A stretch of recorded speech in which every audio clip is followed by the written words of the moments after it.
الحمد لله وحده والصلاة والسلام على من لا نبي بعده أما بعد. Screen को जरा सा और ऐसा कर दें कि इधर वालों को नजर आए और कर और कर ठीक बस. Inshallah ta'ala, we'll be talking about a very important aspect of Sharia, which is to give good advice to people, enjoin good and forbid evil. Allah subhanahu wa ta'ala has given us Sharia which encompasses everything. One of the most beautiful, succinct ayat of Quran is this surah, which everyone, inshallah, knows is called Surah Al-Asr. Allah says, أعوذ بالله من الشيطان الرجيم, بسم الله الرحمن الرحيم, والعصر إن الإنسان لفي خسر إلا الذين آمنوا وعملوا الصالحات وتواصوا بالحق وتواصوا بالصبر. So indeed, by Asr, by the time, man is at loss. Every man is at loss. We are all in loss. Except who are the people who are not in loss? Who have these four conditions. If they carry out these four things, if they are embellished with these four things, if they're well equipped with these four things, they are completely free from the loss. So the way to save ourselves from the loss is these four things. Number one, they have Iman. So Alhamdulillah, we all have that Iman. That guarantees that we would one day be in eternal bliss, which is Jannah. We would be in Jannah one day, regardless. Alhamdulillah, as long as we keep our Iman intact and die with that faith. The second is to do good deeds. If you did good deeds, a lot of good deeds, then you are guaranteed Jannah without having to go to hellfire. If you go to hellfire because you've made mistakes and you have not done the good things, then obviously that's a problem. We don't want to detour from hellfire to go to Jannah ultimately. No, we want to be in Jannah from the beginning. So if you did that, that's a very good chance that you would be straight into Jannah. But if you did the next two, وَتَوَاصَوْا بِالْحَقِّ, when you invite others, advise others of the positive thing, good things, and you also, when they get into trouble, hardship, problem, you advise them to be firm, advise them to stay steady on the faith, then you are amazing. Then you are working to the maximum level. You've got all the box ticked.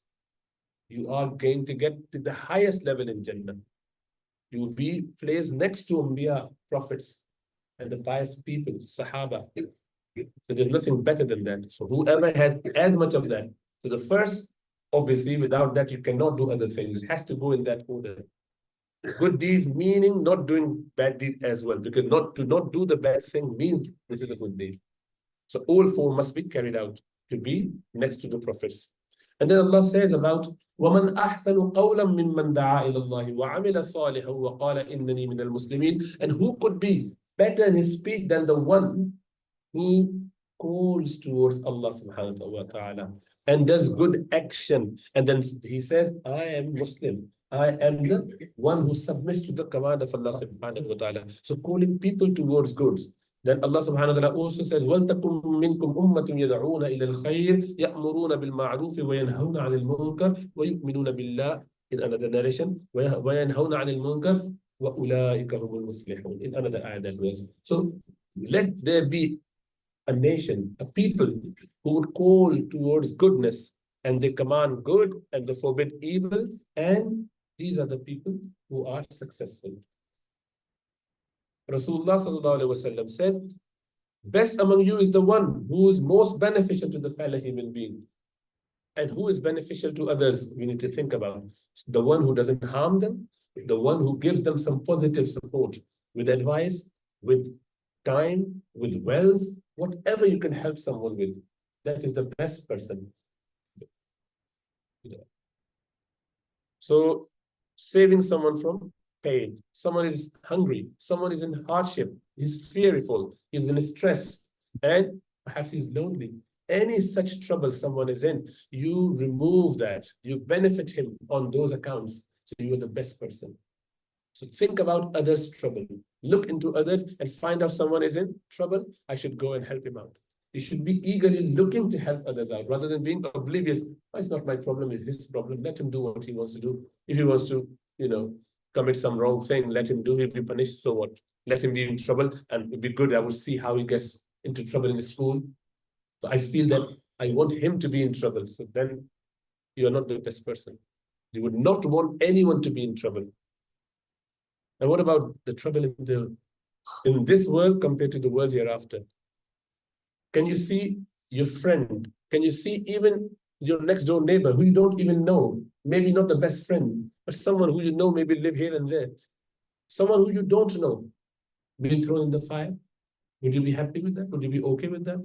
How could you be okay with someone, a human being, let alone human being, animal thrown in the fire? Would you be okay with that? In front of you, someone comes and throw this small cat in a furnace. Would you be okay with that? You would not feel bad about that? If you wouldn't, then you're less than human being. Forget about being a Muslim. You're not even a human being. You can't be a human being and see someone in trouble and torture and not willing to help him. So the people that live in and around us, there are many who do not know what they're doing. So you should have concern for them, to have the concern. Rasulullah sallallahu alaihi wasallam said, you cannot become perfect Muslim unless you love for your brother what you love for yourself. You love to be in hellfire? You love to be in trouble? So you love for you that you shouldn't be in trouble. And for your Muslim brother and sister, your next door neighbor, your friend, and wider community, even non-Muslim friends. And you haven't got any concern for them? You don't feel for them?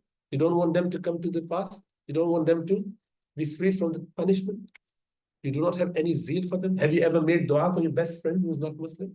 Have you ever made dua for your brother or sister or cousin who doesn't pray?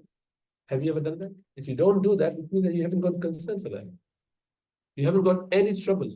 You don't get agitated, even by knowing that they are in trouble. You should be having sleepless nights. Should you want to be a true and perfect Muslim? So what do you love for yourself? You want best for both of us, isn't it? But if that's not achievable, then what? At least there. Even if you can't sort someone out here, you can definitely help them for the life hereafter with your good character. And then Rasulullah sallallahu alaihi wasallam said, whoever of you man ra'a minkum munkaran falyughayyirhu bil yad. Whoever of you sees something wrong, let him change it with his own hand. Finding someone doing something wrong, just correct it. If you can't do that, with you.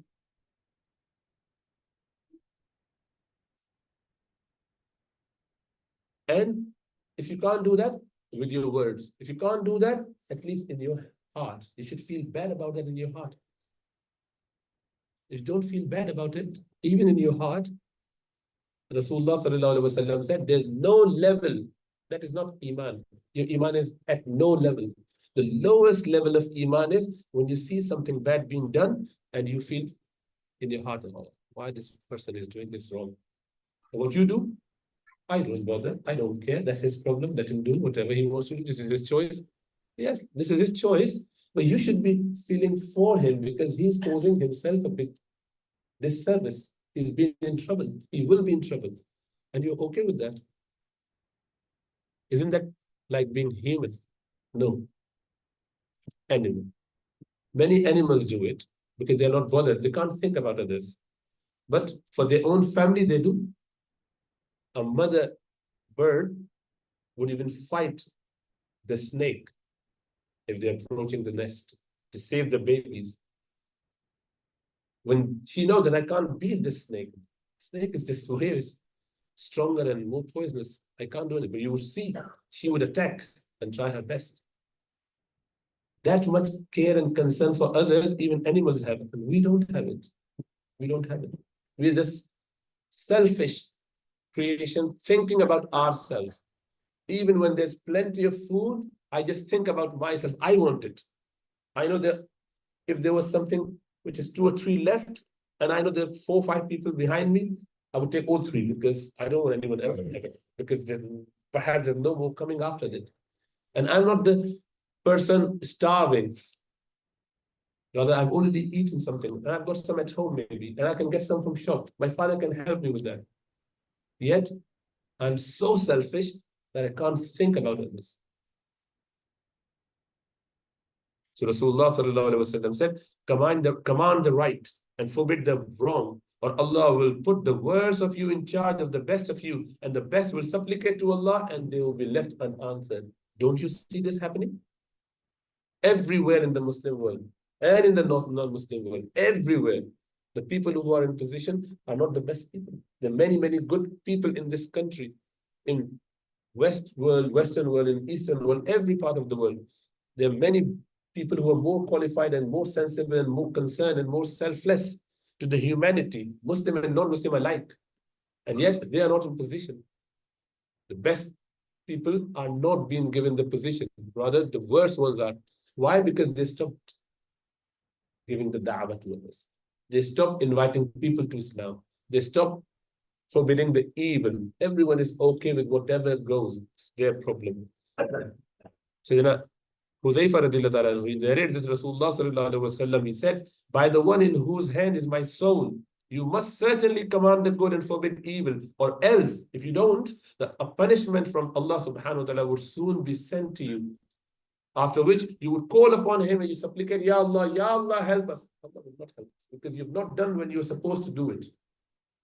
You were supposed to do something you didn't do. Don't ask Allah now to help you. You will not be helped at that point. Hadith in Tirmidhi Sharif. Similar hadith, Rasulullah sallallahu alaihi wasallam described that when the people of knowledge in previous communities stopped condemning the evils of the societies and kept on socializing with evildoers despite their wrongs, they were mixing and all okay. Ulama, leaders, imams, kuffars, they do not stop meeting those people. They do not tell them that this is wrong, thinking that, they might get upset, offended. Then what would happen? Allah turned the hearts of the community against each other, and the curse of Allah subhanahu wa ta'ala would come upon them. And they would be cursing each others, and they'll be punished. They would curse even the prophets, and they would get the curse with the prophets for them. They're not going to get any help, any support whatsoever. So they are really causing themselves a big disservice by not having concern for others. We should all work together on this. Now, what happened when it was the British India, when East India Company in 1800s and 1700s actually, end of that, they came for trade, and then finally they got the control. There was a fight in 1857. They finally dismantled the Mughal Empire, and last Mughal Emperor, Bahadur Shah Zafar and the others, they were just all being, locked up and killed or whatnot. So they were controlling. Then Muslims realized at that point, they had a lot of fight and battles. The ulama at that point were very concerned. Now we are losing our scholars and we are losing our people, and we're now being colonized by non-Muslims. So what to do? So they had concern about Ummah. Remember, this was the British India. The pink is Pakistan and purple is India. And then this pink was Bangladesh, which was part of Pakistan then, but it's now a separate country. All of that was a so huge country. And it was the richest country in the world per capita. And they obviously squeezed out everything and got it here. This is why they came there. 19th century, 18th century actually, I should say. So then the people got disconnected from deen. They did not have scholars to access to them. They became focused on the material world, education, this and that. So then the ulama were concerned. Maulana Rashid Gangohi Sahib rahmatullah alayhi, he had a big concern about that. He had a dream about that. He mentioned it to students and others. He, along with his companion, Maulana Qasim Nanotwi rahmatullah alayhi, they both worked together, and Maulana Qasim actually initiated this madrasa in a place in India called Deoband. And that under the tree, they had one student. Who's talking?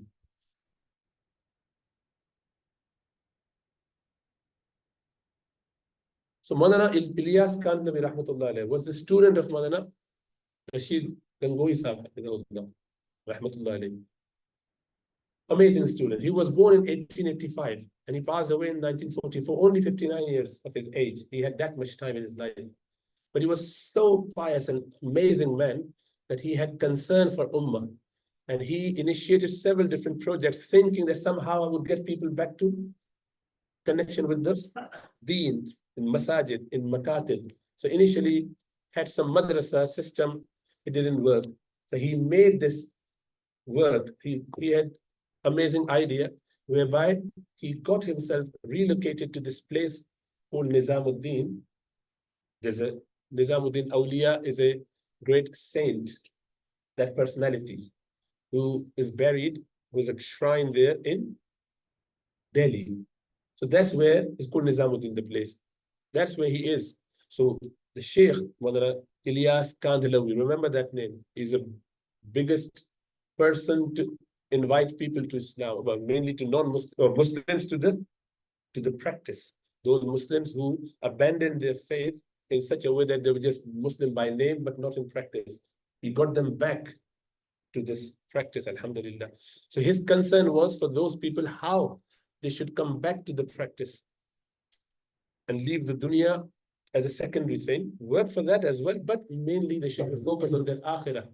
So what he did, he got the students, trained them, and get them to go out and invite people, bring them to the masjid.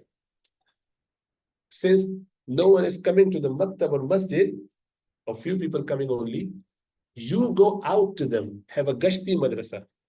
Go out to them. The well should go out to the thirsty people. Even if they're not thirsty, let them think that they're thirsty. Tell them that you must be thirsty for this water of deen. They went out and they started inviting people through that. And his idea was, "Eh Musalmano, Musalman bano." This was his slogan. He would just say, "Oh Muslim, be a practicing Muslim." That was his goal. He would just go to people, educate them, encourage them, and bring them to Muslims, bring them to ulama, bring them to the masjid, ulama, and other people. And then go and teach others to come back to the track again. So that was his effort. It was not called Tablighi Jama'at then. Subsequently, when he passed away, later on, it became known as Tablighi Jama'at. Because, and that's not official name of there's no name for it. It's just the khidmah of deen. It's a mihnat of deen. But alhamdulillah, through him, within his lifetime, so he initiated, they're the more than biggest organization this is. 100 million followers, more than that actually. This is all statistics, because they don't count. There's no number as such, but more than that. This is the biggest gathering you would get of most, the biggest organization. There's no organization as such though, like loosely organization. People do everything with their own free accord. They don't do it through a system. They do it through a system. I will tell you the system, my brother will tell you in a minute how it works. But the system is such that you're not asked to pay, or you're not asked to be provided. You just do your own self-care. You have your own food, bring your own thing. You just go out in the very simple way and door to door, inviting people to come to the masjid, and slowly move out of your city. If you get more experience and you've got more time, even go to the different countries and invite people just to practice. We don't invite you to become a scholar. We don't ask you to, and we don't even give you the da'wah to make you a scholar.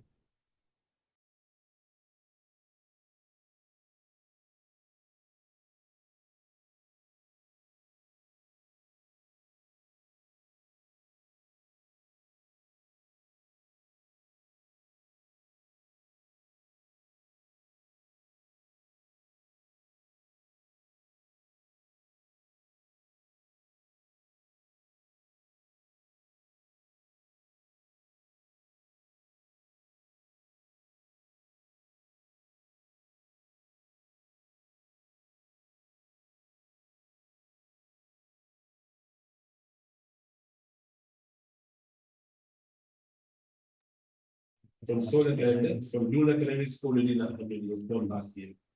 100 and 100. So they've got these 5 points that they focus on. They always talk about this. 6 points. I can't even see 6. Kalima. The salah, if you say kalima, I do know the declaration. I'm not going to explain, I will explain some other time, but at the moment, just when you go with them, then you would know. Salah, ilm and dhikr. The Quran was very respectable. Very Muslim. Ikhlas, the sincerity and da'wah and tabligh, inviting people and propagating to Muslims. Now, these 6 points, this is the focus. it encompasses whole thing in one way or the other. And what happened, you just go out and you learn. You learn to be a good practicing Muslim. Through being together in the masjid, spending 3 days, sometimes few days more, 10 days, 40 days, 4 months, even a year. It depends on how much you can spend in the path of Allah subhanahu wa ta'ala. There's a lot of blessing and birth. Now, this is one way of inviting Muslims back to the track. That was the idea, to incentivize, to appeal Muslims and bring them back to the Messiah. They don't go out to non-Muslims to invite them to Islam, because that's ulama's job, and ulama's doing it separately, and many people do differently. This is just common men trying to help to within their own limit, their own fellow Muslims. And when they are interested, come and connect to ulama in the masjid or elsewhere in the madrasa, and they will teach you what is needed. So understand that. So that is the whole idea. And I leave it there. And Brother Aftab will give us some idea how this masjid works, how they have, some activities. There's some regular activities. And the reason I'm mentioning all that is so this number one, you should have the concern for Ummah. You should think about that. We've already heard how Rasulullah is very unhappy for people who do not have concern for Ummah. How it would cause you a big disservice, a harm, when Allah subhanahu wa ta'ala's wrath will come, and which is what we've seen already. So if it's too late, you should try and do something. And the fact is that we are all coming to the holiday period soon, and I'm very keen that each one of you spend at least 3 days, 2 days, a weekend in one of those masajid with these brothers, with your father, if you wanted to go with them, whoever is allowed to come of that age, maybe, especially those who are about 14, 15, which is minimum age, 14, 15. Yeah, those who are 15, they should try their best to spend 3 days. Just outside of your comfort zone, away from your house, away from even your local masjid. If you can't go there, even your local masjid, inshallah, somewhere where you could just dedicate your time thinking about your life, weaning yourself of phone, media, day-to-day stuff, you educate everything away, as though you are in this cave, thinking about your life hereafter, and learning some from the teachers who've been doing things for many, many years. So Brother Aftab is going to say how the system works here in this movie.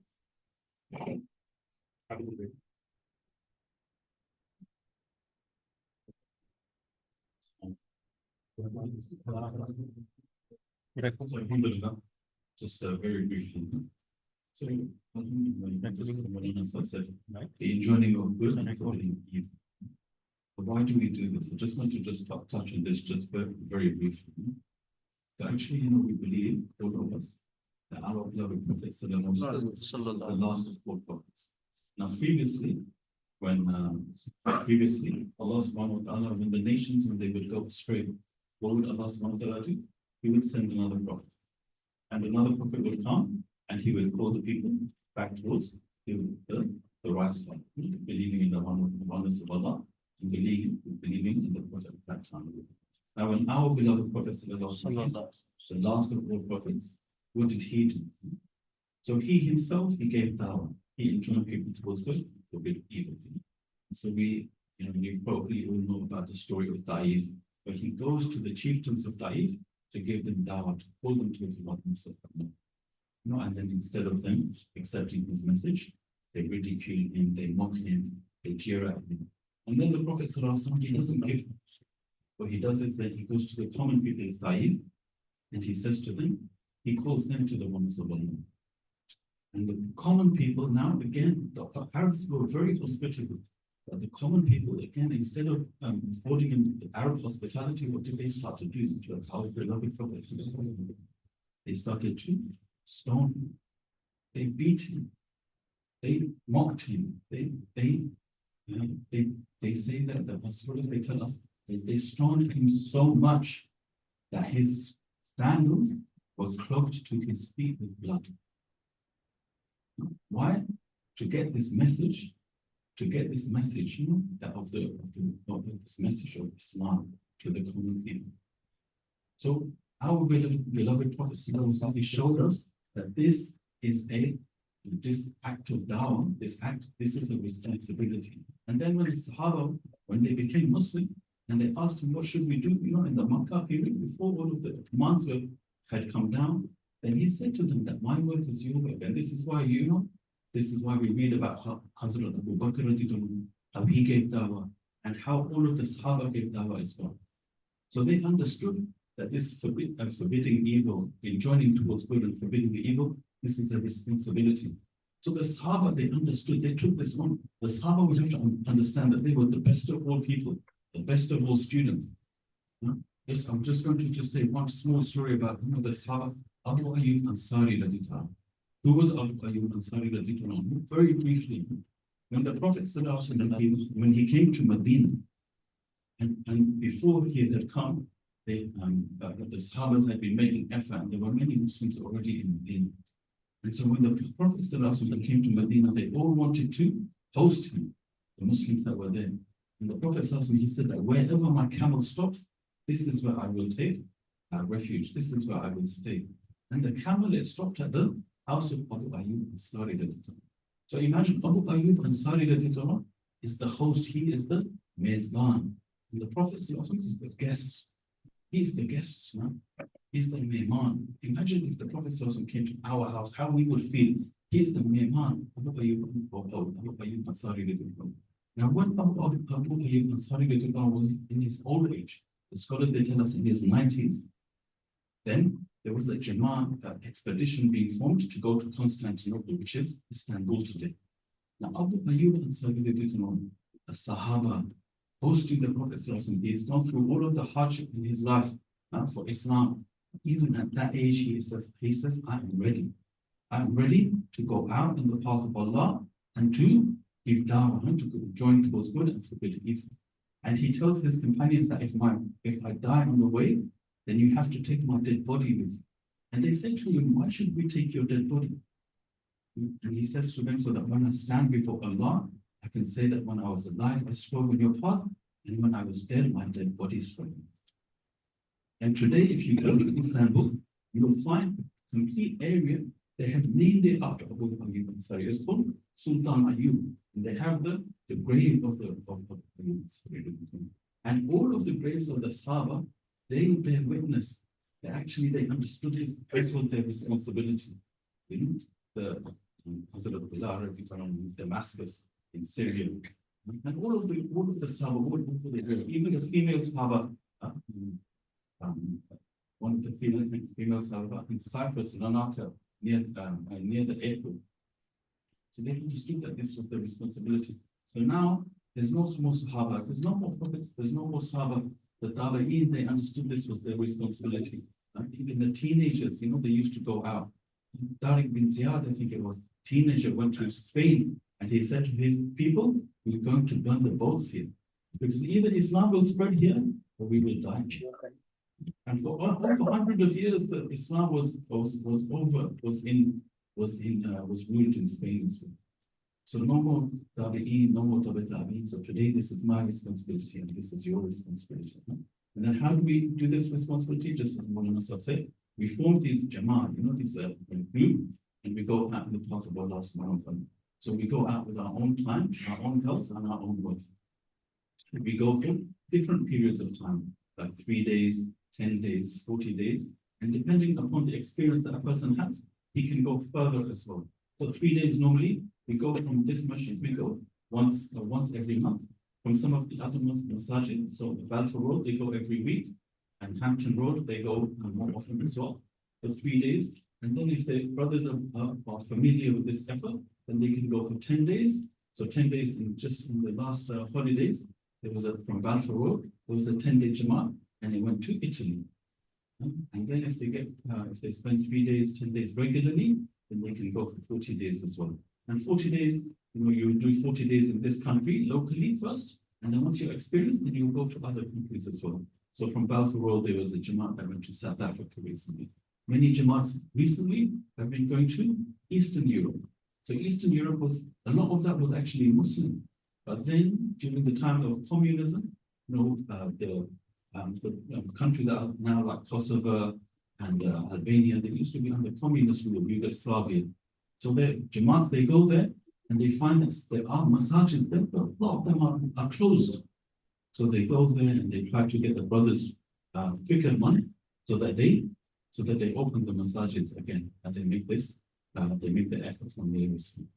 And then, for 4 months as well, they say that we should go 4 months in our lifetime to learn this effort as well. And 4 months is typically India, Pakistan, Bangladesh, and this is to learn this effort. And so this is going out in the path of Allah. And then we have some activities here as well. So on a weekly basis, we have our gush. Our gush is on a Sunday, where we go door to door. It's just not as Maulana Sir was saying, the well goes to the person that tells them you're thirsty. So we go to door and we try to bring them back to the masjid, connect them with the ulama and the masjid, and we have a talk as well. That's every week. We do one gush outside in another locality, one in our locality. Then every day we make some figure about who we should see in Mashwara after Fajr. We do Talim in our masajid. Normally after Maghrib Salam is our Talim. And then we give some time to the masjid every day. So sometime we go to see the people who are sick, or we go to the people who have somebody that just passed away, or we go to the people and we just pull them back to the masjid as well. So just before I finish, I just want to finish just the reward of this work. So, when we come and we pray Salah, so we have just come and we pray Salah, and we pray our full Salah. So we have got the reward of one Salah. Inshallah, Allah subhanahu wa ta'ala is accepted, and we have the reward. But the scholars, they tell us about the reward of da'wah. What is the reward? So actually, you go to these brothers, and you go and you invite them to the masjid. So imagine if you invited 10 people to the masjid, and all 10 they came to the masjid, and they prayed their Salah. So the scholars, they tell us, now you will get the reward of not only your Salah, but you will get the reward of all of these 10 brothers that come to the masjid as well. And they explain that on the day of judgment, they just explain this. On the day of judgment, the person who does da'wah, when his book of deeds open, he'll have so many good deeds. And he will think, I didn't do all of this. And then Allah subhanahu wa ta'ala will explain, no, you didn't do this, but you gave da'wah to other people. And all of the good deeds that they did because of your da'wah, you got the full good history. So we try to make effort this summer, inshallah, to spend some time. So we do this inshallah. So you will understand it, yeah? Good. So we will try to do whatever much, especially the 15 GCSE students. Think about that. You guys think about your future when you reach another part of this segment. With my permission, then with my education, not your own. But I know, because if you're going for the sake of fun, then that's not taking you to training. There was the Excel. Just a quick thing on what is expected of you in the holiday. Everyone. The slide coming up.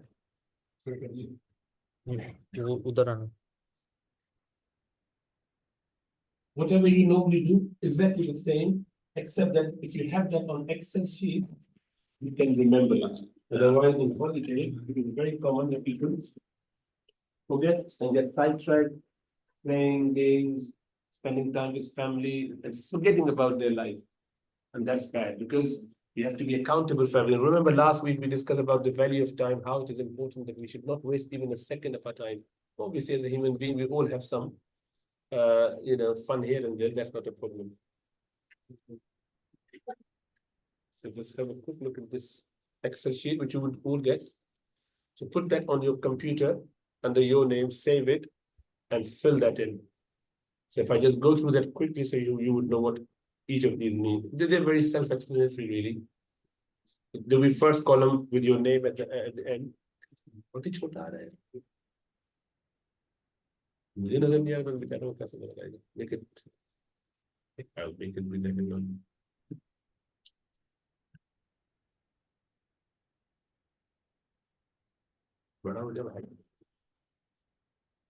So on this side, you've got these dates here, and the date and the day, Fajr prayer. So you're expected to write, if you look at the column above this, for men especially, M is masjid, J, Jama'ah at home, I, the and Q for Qadha. If you didn't pray or not, didn't pray later on. And if you didn't pray, it's a cross. It means I believe in the qada. Okay.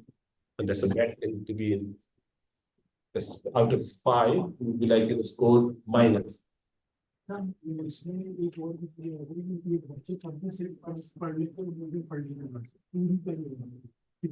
Exactly. So remember, your fault is there to help you fulfill your obligation. Sunnah is there to make sure there was any mistake and any shortcoming with your fault that will be compensated with those things.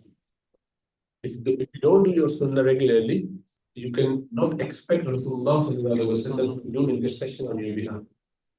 You want Rasulullah sallallahu alaihi wasallam to say to Allah, Ya Allah, give him Jannah? You want it? Who wants Rasulullah sallallahu alaihi wasallam to intercede on my behalf? Definitely. Because without this, very doubtful to go to Jannah. Because our actions are weak, isn't it? We have not done the best exam. The test is not the best, isn't it?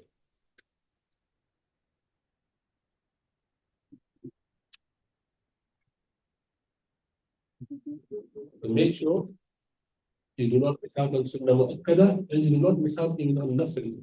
The more, the better. Okay. Check it.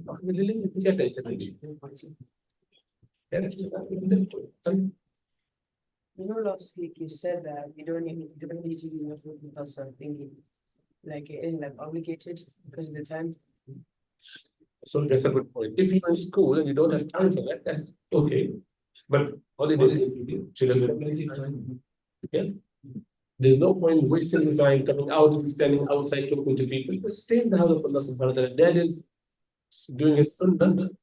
And I would urge parents not to come home and do his sunnah. Stay in the masjid and come home in the masjid because they should be in the masjid. But if you come home, I would do sunnah at home for whatever silly reason. I think mostly silly.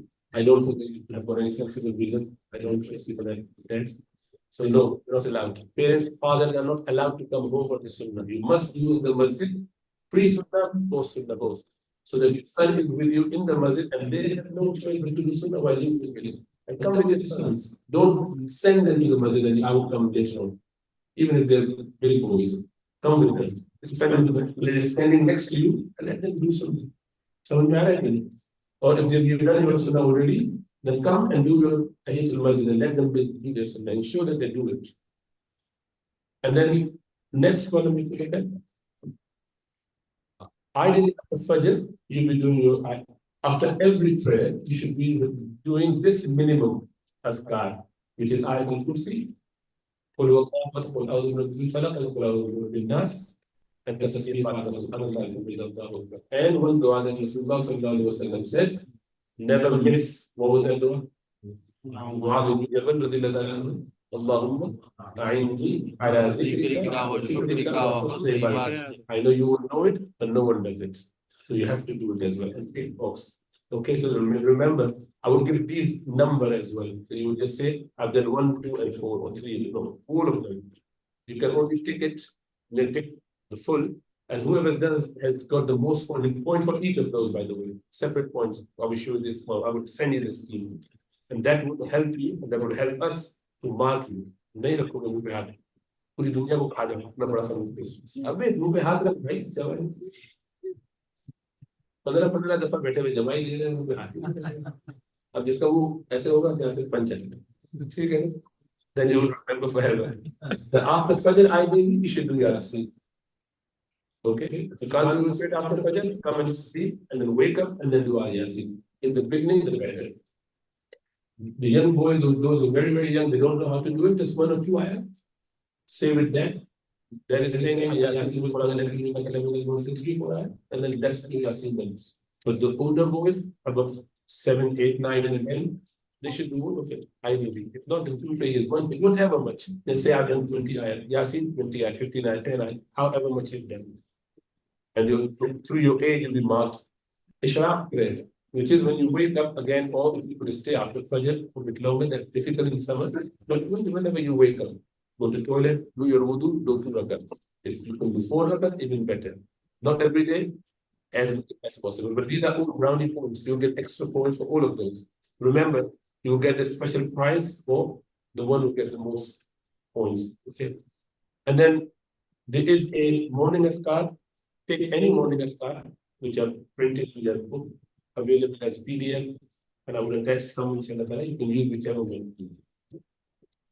Quran you have to do every day. That could be any time. I just put it in the morning before Dhuhr because that is the time if you spend in Quran, rest of the day, if you're out, you wouldn't forget it.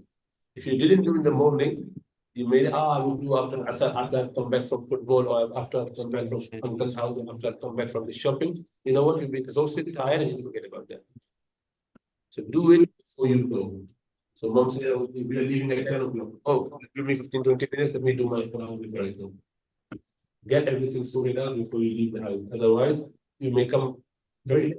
You won't be able to come and complete it. It's not that they can't, like, you're on the way and you read through it in your lecture. So Quranic recitation is when you open the Quran, not the memorized surah.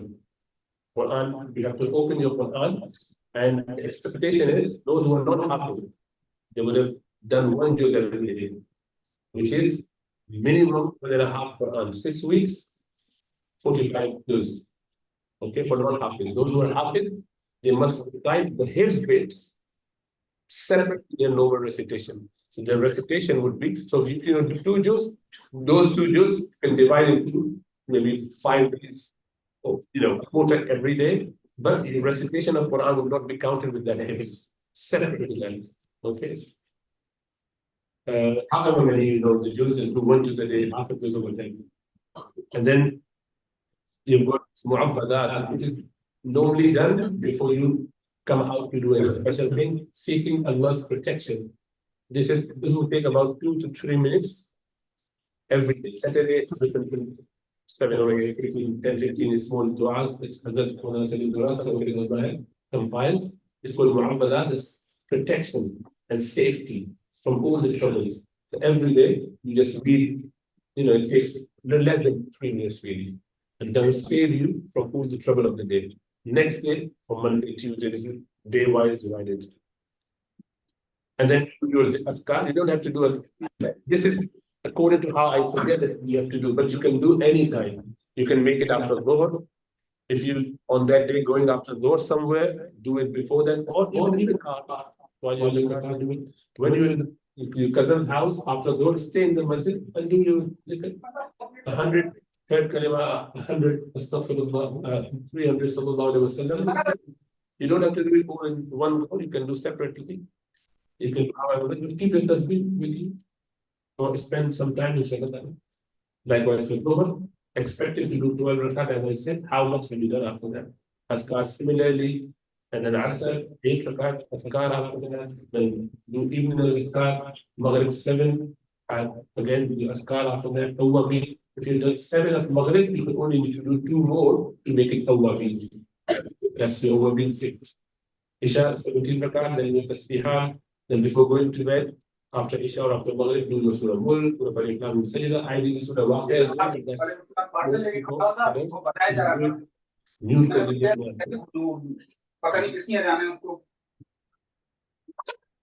And then Asma'ul Husna Istighfar, once a week, ideally, do that every day.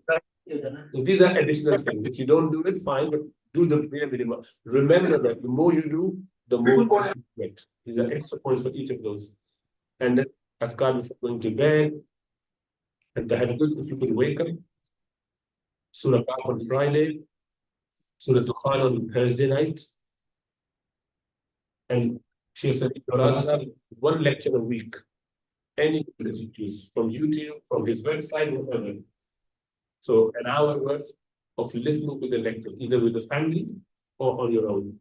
And you can do 15, 20 minutes every day, like 4 days, but you must do. So if you have done that, from that.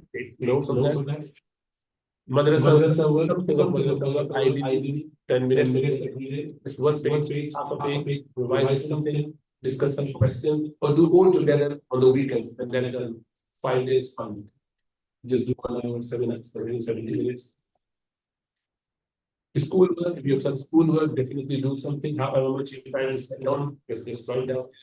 You help with the house, whatever mom asks you, you do it, whatever you did. One task a day, whatever that may be, but mention that and time in it. Likewise, Azkar, the special dua, waking up dua at least once a day, even if you've slept 3-4 times. But once you have done it this one, the more the better. Entering toilet, coming out of toilet, before food, after food, and before sleep. These are the minimum once a day you must do. You can do more. Other activities are left open for you. You can add in anything else. So we went to this talk, we went for Umrah, we went for this visiting this sick person in the hospital. We did this charity one. We went for 3 days. Whatever different thing you want to do. I did my Tahiyatul Wudu, I did my Tahiyatul Masjid, any of those activities, and they will be counting inshallah. So you could have all those and extra points on that. So the more, the better. Sisters can have like some extra additional thing. G. I have a question. Mm-hmm. So there's certain period which is like namaz of like Say again. like there's certain periods in the day which namaz is around like so why are those times around? So there are certain times when you are not supposed to do sajda or prayer, which is just the prayer of sajda, which is when the sun is rising and it has not come out yet. The sun, this bowl, the sun whole face hasn't come out yet. Okay, and when the sun is right at the top, where yourself, your shadow is buried inside you. It's like literally at the top, and then when it's about to set in, it hasn't set yet. During that time, it's about 15 minutes, 15 minutes there. Rasulullah forbade us to pray any prayer like sajda. Sitting, azkar, Quranic recitation, first prayer is fine. Nafil prayer, not allowed. Even if you try and avoid nafil prayer, first prayer, if you don't have to, like qada prayer. Why that is? Because these are the time when shaitan goes there and stand. If you're praying at that time, shaitan says, see, he's praying to me. So he just feels happy about that. So Rasulullah says, don't make him happy. Don't do it at that time. So he's standing there at the Qibla position there. Who is doing sajda at this time? He's doing to me, he's doing to me. It is just crazy. You know, some crazy people out there. He is the craziest. He does that. So Rasulullah says, don't even make him happy. And he's feeling happy. So why are you making it? You want to make it happy? No, obviously. Like your yawning has nothing to do with it. But if you do, shaitan feels happy. So why you make shaitan happy? So try to suppress your yawning. Don't show it. If you don't have one. You shouldn't have to. You guys are just lazy, but that's why you're yawning. You know how there's like sujood in like the Quran, just place where things to do. Sajda, yeah. That's a sajda. You can do that at that time. You can, but try doing it afterwards. Why do you have to do it straight away at that point? Just give yourself a few moments because the onlooker might get confused why you're doing it. They say, oh, by the way, don't do it. You will stop you, maybe. So don't do it that way.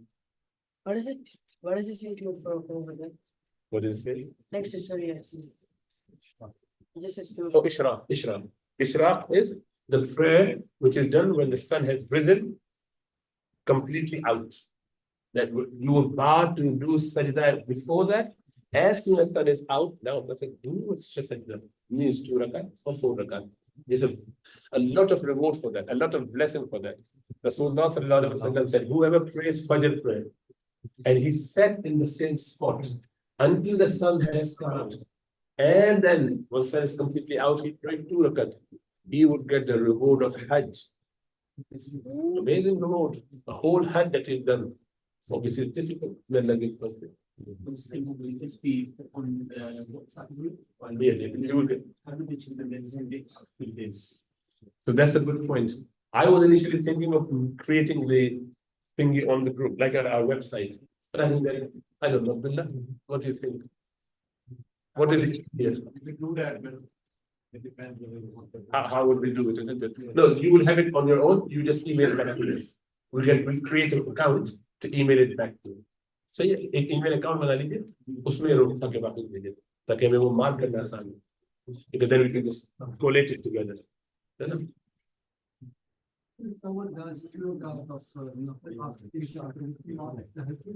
Is it?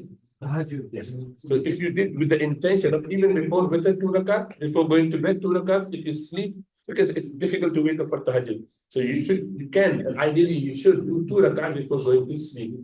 Saying, Ya Allah, this is my tahajjud prayer. Because I won't be able to wake up perhaps. So fine, at least do before you go to bed. 2 rakat before going to bed, 2 or 4, or 6, however much time you have and however much you want to do. Some What's the value of that? Some scholars say that in like a weak hadith, if it tells you about haram and halal, then you shouldn't follow it, and if it doesn't, then you should follow it. But then some scholars say that like you just shouldn't believe it. So which is right and which is wrong? So that's a very good question. A hadith which has weakness can be used for good action, as in extra supererogatory action, but cannot be used for haram action or halal. So you can't make it halal or haram based on a weak narration. And you cannot make aqidah based on weak narration. That is the right position. That is the position of all the Ummah and Sunnah wal Jama'ah. You cannot reject a weak hadith because I don't want to take weak hadith. No, weak hadith is a very good hadith actually, but it is not strong enough to give us aqidah, creed. You cannot believe on that as an aqidah, but you cannot make haram or halal based on the hadith. You definitely can use it for all the good deeds. बहुत अच्छा करते रहो यूं करते रहो बड़ा सबको भी खड़ा करना पड़ेगा लगता है ऐसा तो बहुत नहीं पहले पूरे लोग करना तो चलेंगे ठहर सारे खड़े हो जाओ सारे खड़े पहले कर ही लो उठ जाओ सारी औरतें खड़ी जाए सारे मर्द everybody stand up करो jump 10 jump 10 go 10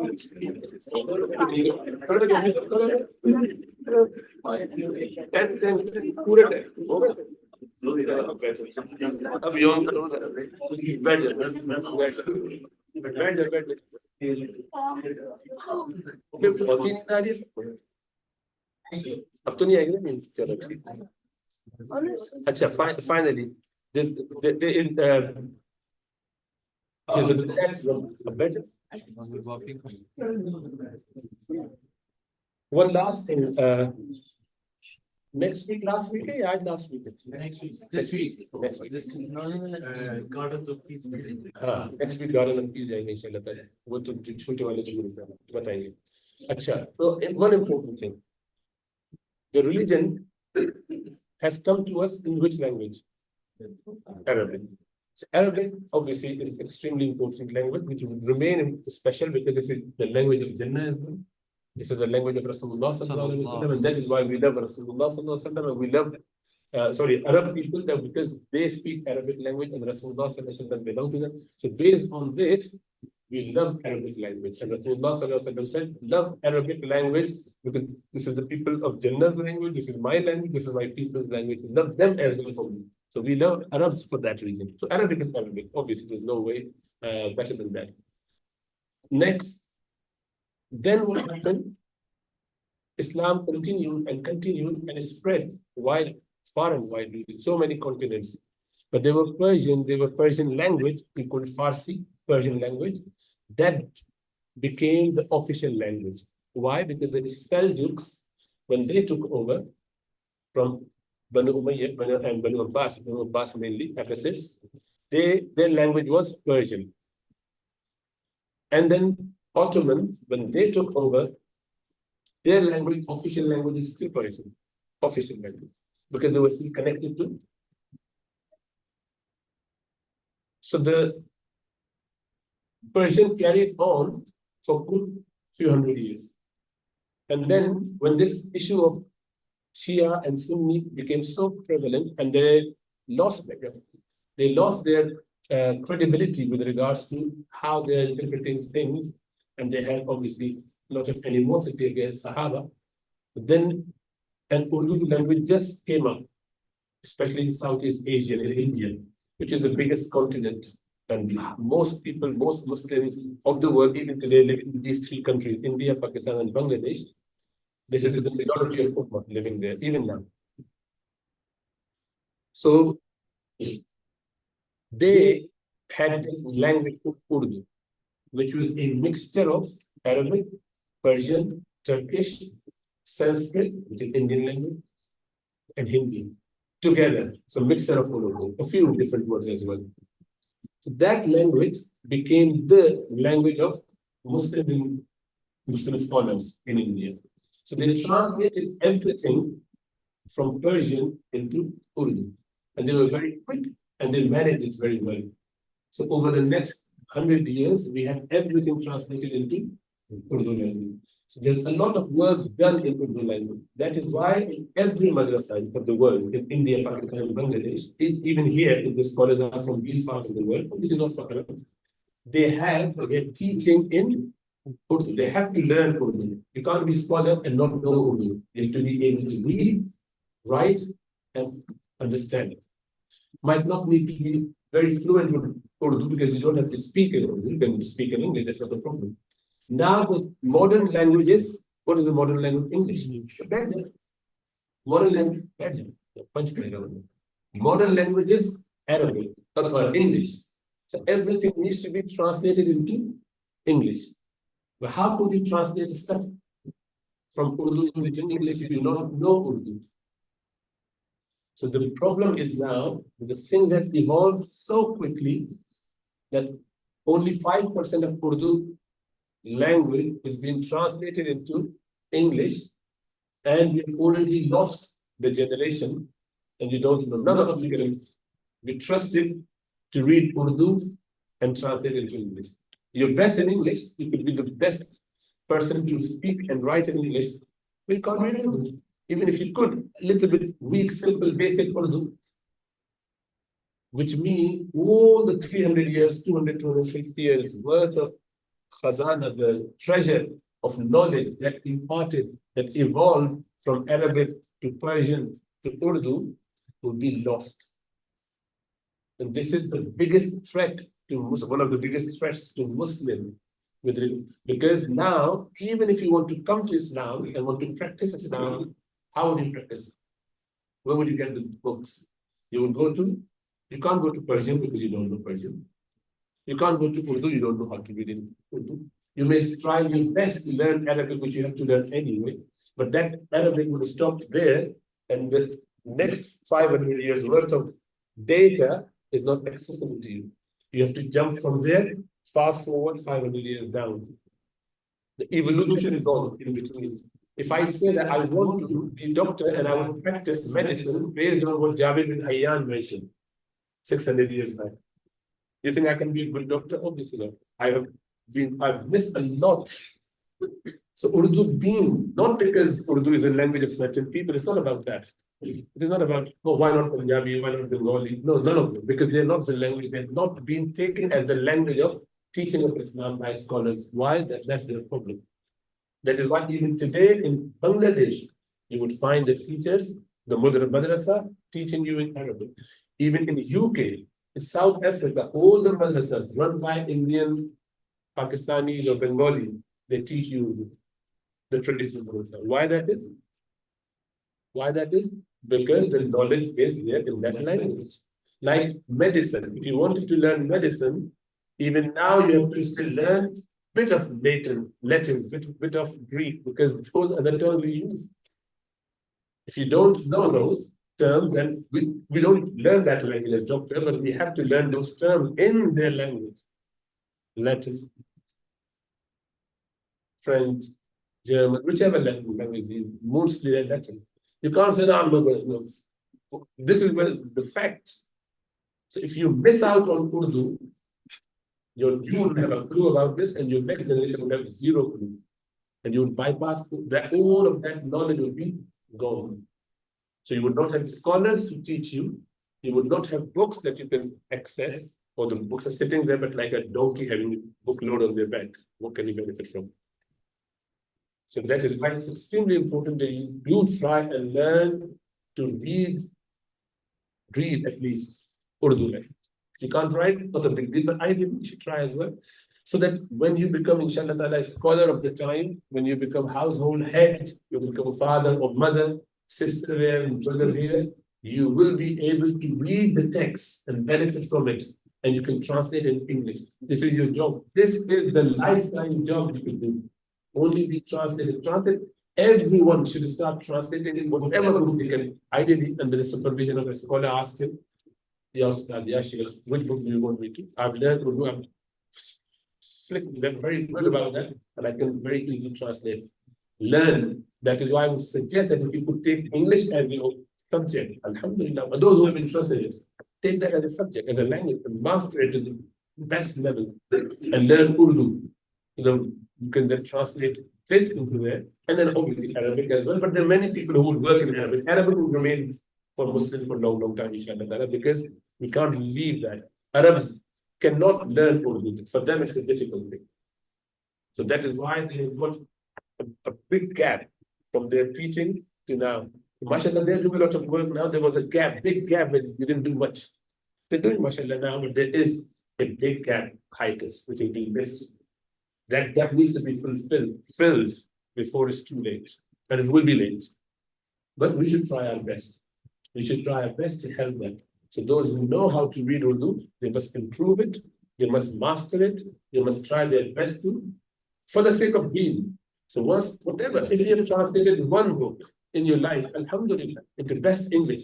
But remember, it can't be Indian, Pakistani, or Bengali English level. Because they do like dictionary English, which is no one's going to benefit from. It has to be your language, not my language. I can't do it. For me, it's very, I can't translate. It's not my language. It's difficult. I can do it in a very, like, in a literary style, but that is not the language of current youth or family, or the people. You guys don't understand that. So it has to be your language in your way, but in a decent way, not in a cockney or like in a streetwise way. We're not talking about some decency there, but it must come from you lot.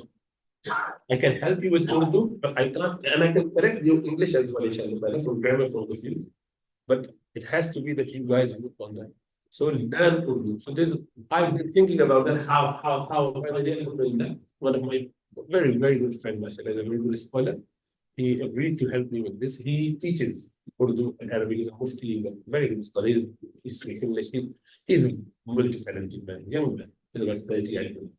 So I asked him if he could help me taste, say, a few weeks over summer period. He would take his 1 hour and a half hour maybe over the holiday period, maybe on Sunday, same way, sit here, wherever, and or even online, Zoom, so he could, inshallah, teach us that Urdu language, and then those who have interest, let me know. I will register you, and inshallah, we'll help him with some financial support. I will charge you for that, by the way, because it's non-serious people, not interested. Well, I would charge for it, not for myself. So I suggest that take your time. Those who are not going abroad, those who are here, learn it. Get your children to learn a little bit. And see how things work. Okay, so next week, we'll perhaps get the form online, you can fill in and then let me know. Someone may ask you, I'm not saying it because this is my language. Your language, so Hamari or Gujarati padhao, bhai.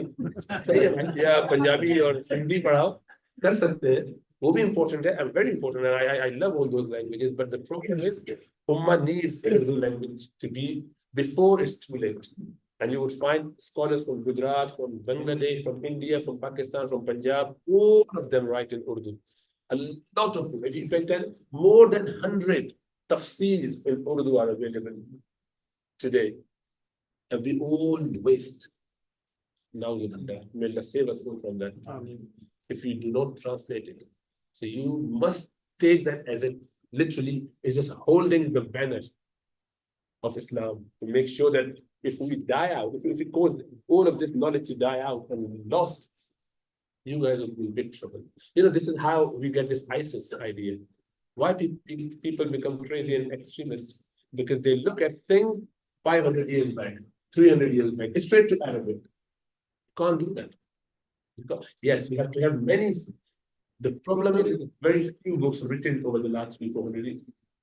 Good books in Arabic, because the focus was changed and the official language became Persian. So a lot of most, because when there's government behind you, mashallah, in the last 50 years, Arabs are trying to do it, but there's a gap now already. You can't fill it. So inshallah, sooner or later they would get there, but it will take time. So if you do not have something filled up now, you will be regretting it. Well, final thing is about the question pool. The हाथ उठा ले जिनको question pool करने के लिए कहा गया है, the हाथ उठा बल्कि खड़े हो जाओ सारे लोग, खड़े हो जाओ जिनकी ड्यूटी थी question pool बनाने की, पहले खड़े हो जाए बुरा बात नहीं बनेगी, सारे मर्द हजरात खड़े हो जाए, मर्दों के लिए ना, किसी औरत को नहीं दिया, और तो कोई नहीं, बस यही है, चलो वो क्यों दिया, मुझ चुका है बैठे, कितना काम शुरू किया है, कोई काम नहीं किया, एक काम कुछ किया ये come up and analyze it. Group में अपडेट थोड़ा सा काम कर लो उसमें एक आधा जल्दी कर लो अल्लाह के बंदे, ताकि बच्चे को जिससे फायदा हो, पहले स्कूल का करेंगे तो फायदा होगा बेटर। हाँ, सबसे अहम बात, सबके बाद ये भी बहुत सारी अहम बातें हैं। These are all very important. You know, practice is important, as you know that we are interested in your learning, but we're more interested in you practicing with sincerity, and that comes with action. Whenever there's action chance, you just go for it. The next action is Monday, Tuesday, and Wednesday, which is tomorrow, day after, and the day after. If you could fast 2 or 3 days, amazing. I know it's difficult, just then at least fast on Tuesday, which is 10th. The 10th, you must try and fast. Ashura, don't miss that. You will get whole year worth of sins forgiven you. Then there's barakah in Salah. So school is off, why not? And you've already fasted Ramadan. And that was July. So there was cold month, tough one, and it was very hot. It's not very hot these days. Alhamdulillah, you try your best. So, this Monday, Tuesday, Wednesday. Yes, yes. Come in. What, like, yeah. 2 to 5 रखिएगा। 3 तो रखिएगा। और join कर रहे हैं बार बार। What about Google Translate? Google Google Translate. Translation would do. they can't do it. Google Translate would never do the translation. It's completely rubbish. If you translate anything, it may help someone who has got very clear idea of the language. But I can benefit from it, but it won't help. It just do the silliest translation ever. The translator is not good. It's not useful, and it wouldn't help. It wouldn't help. It has to be a knowledge coming from a decent. And anyway, the trouble is, it's faster. It's faster with transgressors. Transgressors translation doesn't get any better. It must come from pious person. When you feel the need to help cause of Islam, then they will better. I will really check that. I asked और कुछ सवाल हो गया? अल्हम्दुलिल्लाह।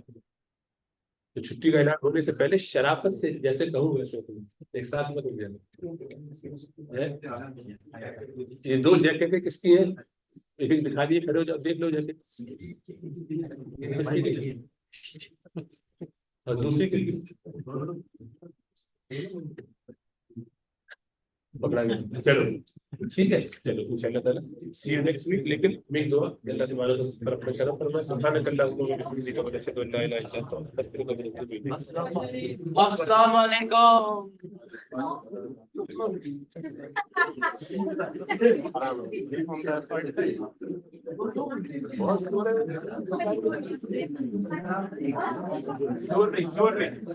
शोर करे तो रोको। Anyone who spoke, leave behind.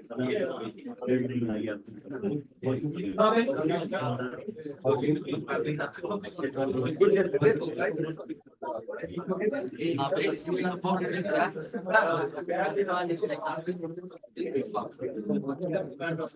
Sure, I mean, I know just my question was